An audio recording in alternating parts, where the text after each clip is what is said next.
Hey everybody, welcome to another instant guitar lesson. The theme today, palm muting. Here's an example of playing with palm muting.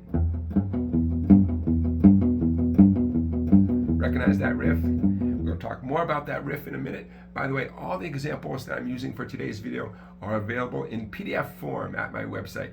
Okay, lots of good PDFs over there. Head on over to www.song-bike.com, become a member, access all the good stuff over there, including the PDF for today's lesson, palm muting. Okay, so let's talk a little bit about palm muting.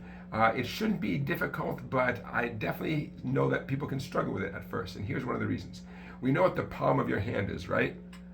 You don't use the palm in a literal sense. You're not putting your hand out like that.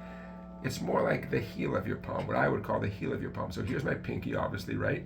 It's this little section right here. You know, a little squishy, but there's a bone in there somewhere, okay? That's the part of my hand that's resting on the guitar. Now, here's the problem with teaching this stuff, especially with a video like this. It's imperceptible.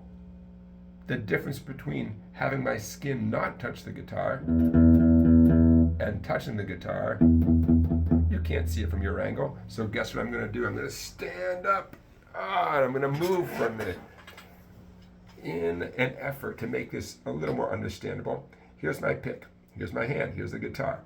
Okay, my pick is not close enough to pluck the fat string yet, but now it is. You can see there's still a space, right, between my hand and the guitar. Here I am plucking. Now, I'm bringing the heel, remember where the heel is, okay, right there. I'm bringing the heel closer and closer, especially to the fat string, specifically to the fat low E string. It's getting closer, closer, closer. And now it's made extremely light contact. Hear what happened there? Hear the sound difference? A millimeter away and a millimeter closer. I know you can barely see the difference, right? But you can hear the difference. Okay, so in case any of you are struggling with this before today's video, that's what I want you to think about. A typical distance where you're not muting the string. And I want you to do this on the fat low E string, the 6th string. And then bring the heel of your palm closer and closer until it just barely makes contact. Now if you make extra contact, you'll begin to take away any sort of musicality whatsoever, right? It becomes a percussive sound. Nothing wrong with that, but that's not what we're going for today.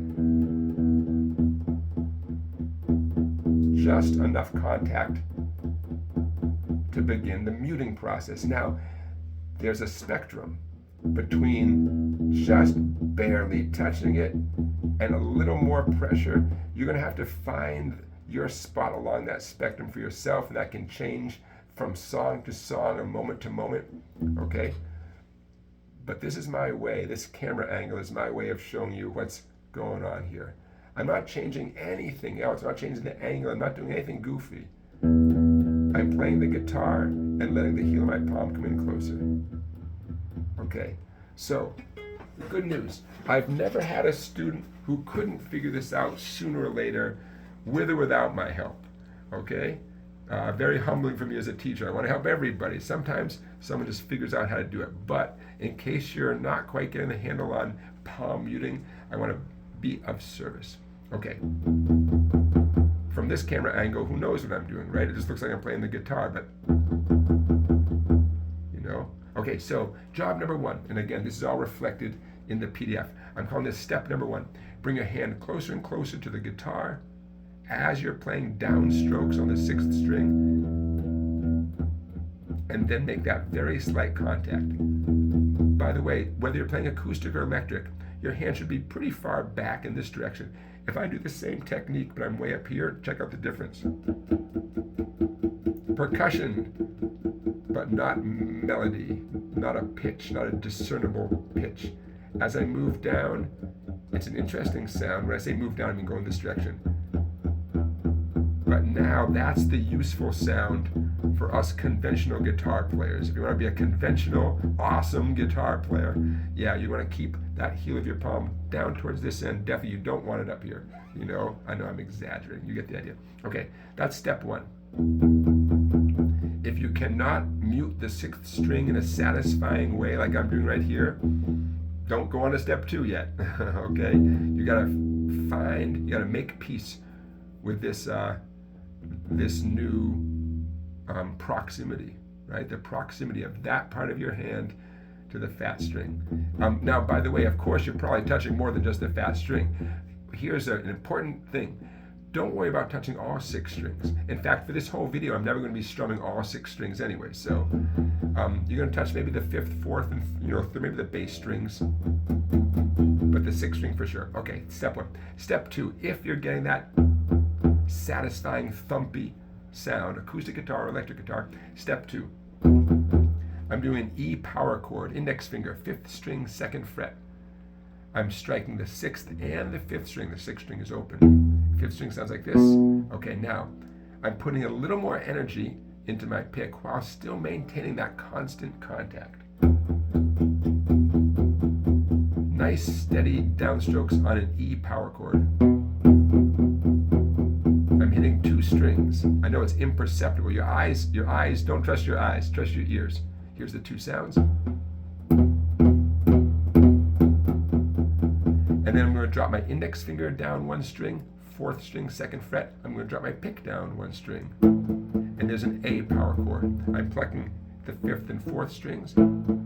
I'm touching the 4th string, 2nd fret, but I'm including the open 5th string. And again, this is all in the PDF. So a cute little exercise. 8 times on the E power chord, 4, 5, 6, 7, and 8 times on the A power chord. Maintaining that contact the whole time. Okay. Step 3. Let's apply palm muting to a nice classic blues shuffle. I'm keeping my index down while my ring reaches up. That's simply one way to do it. You could do it all with your index finger. Don't get hung up on the left hand too much. You could do index and pinky. And just like a moment ago, I'm going to drop both of my hands down 1 string. An A shuffle. I start off with an E shuffle, and then I moved over to the A shuffle. Now, again, that part of my hand constantly touching the 6th and 5th strings, and probably a few other strings as well. And yeah, you do have to come to terms with that, because you're playing the guitar the way you hopefully always are, and you're bringing your hand in closer. It's going to take a minute to get used to it. Be patient with yourself. What's going to happen if you're human is you're not going to be consistent at first. You'll get that sound sometimes, but the more you do it, the more consistent you'll be. It's an important word. That's what we're all going for. I can do amazing things once, and you can too. The trick is to do it 1,000 times, and or 999 times, and the 1,000th time you're so good at that even if you mess up, you just move on with your life because you're that mature and experienced a player, Okay, name that tune. I'll tell you this tune in a second, but name this tune. Ready? Think 1980s pop.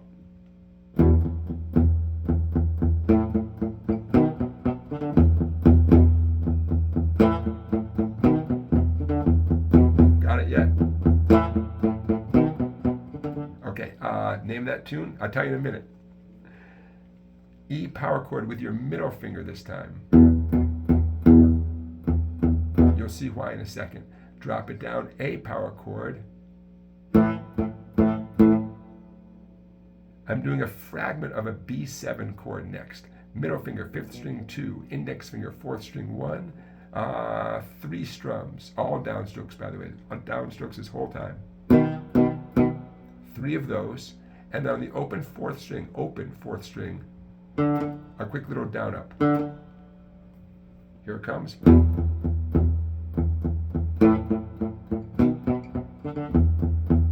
the name of that song is My Best Friend's Girl, Rick Ocasek and the Cars, 1980 something, I think, late 70s, 80s.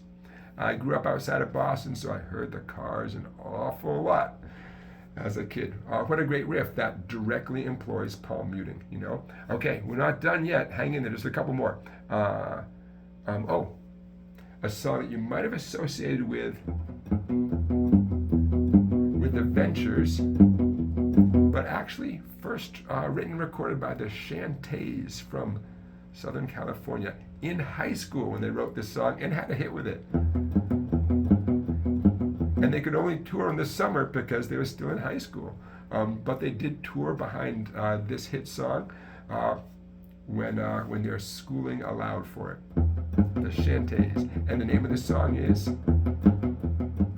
well, this is the introduction of the song, Pipeline. For success with Pipeline, beyond just the palm muting that I know you're working on, plant your index finger, 5th string, 2nd fret. Just plant it there. Don't lift it off, okay? Down, up, picking with the right hand.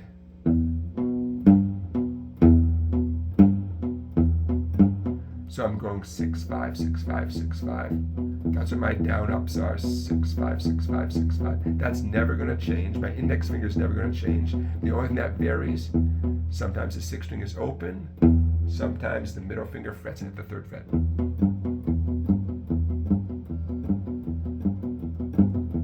It's a good, very cool exercise as an exercise. Okay, last one. Let's name this tune, okay? In the rock and roll department. Let's see if I can get it right on my first try.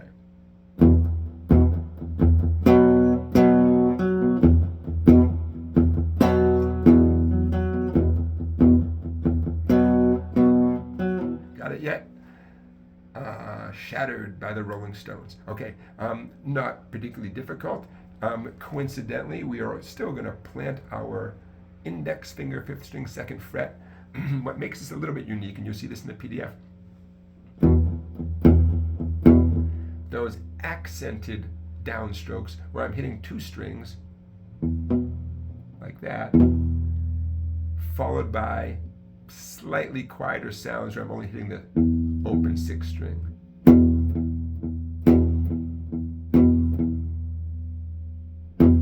Hear that? I'll get to the second half in a second. I describe that as putting more energy in. You put in more energy, you hit 2 strings. Put in too much energy, you hit too many strings. You got to figure that out for yourself. But just enough energy to hit 2 strings, and then tone it down and just hit the 6th string. Okay, you get the idea. Now my index finger is perfectly lined up for a B power chord. I'm simply adding ring finger, or you could use pinky, 4th string, 4th fret. 2 strums, no 6th string at all, and then a downstroke on the 4th string, upstroke on the 5th string, and the whole thing starts again, slow motion. Hey, no palm muting there. Did you notice? No palm muting. And back to the palm muting.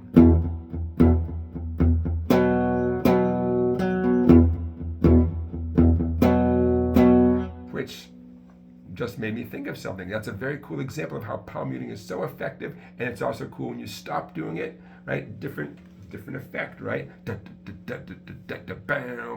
Okay, let's see if I can wrap this video up before the 14-minute mark. Thank you for watching. Head over to my website for the PDF, song-bike.com. The description is in this video. Thanks for watching. Don't forget to like and subscribe. I will see you next time. Thanks, everybody.